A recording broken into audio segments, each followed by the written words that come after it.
Everything about the Biden administration seems to be a sham. They continue to lie about the serious threats we face as a nation, from ignoring the real threats, like the crisis at the border, exploding crime, and, of course, hyperinflation from government printing presses working in overdrive, to pushing fake threats like the rise of domestic extremism, not related to Antifa and Black Lives Matter, the government says, but related to, quote, right-wing extremism.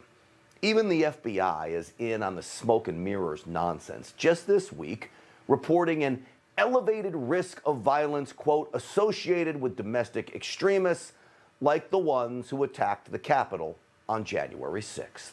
We have a growing fear of domestic violent extremism and domestic terrorism. And both of those keep me up at night. Every morning, virtually every morning, I get a briefing from the FBI.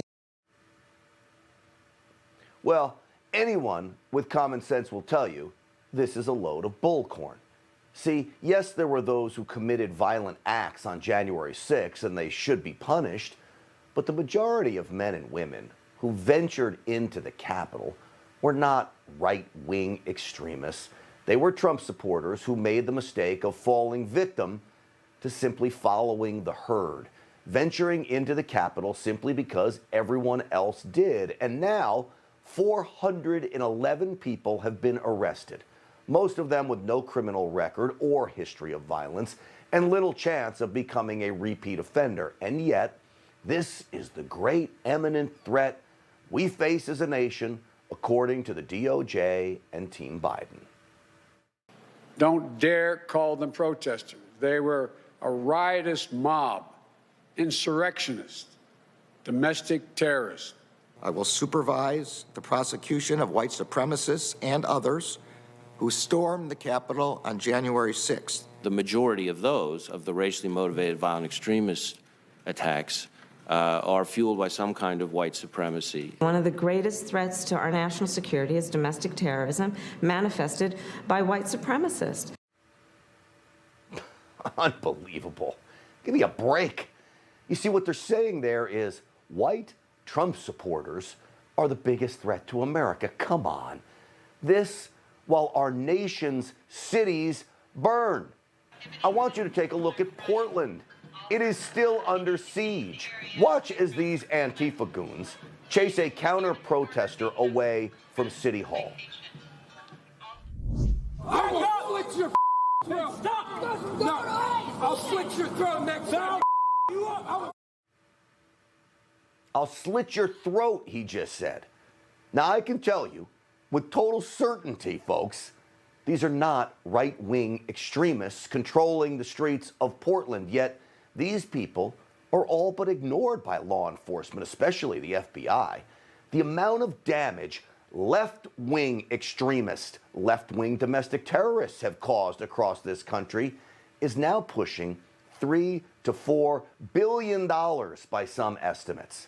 They are rarely arrested, and when they are usually let go within hours. Yet, at this hearing on domestic terrorism on Capitol Hill, Black Lives Matter and Antifa was all but ignored by those testifying on behalf of Joe Biden's weaponized DOJ and FBI.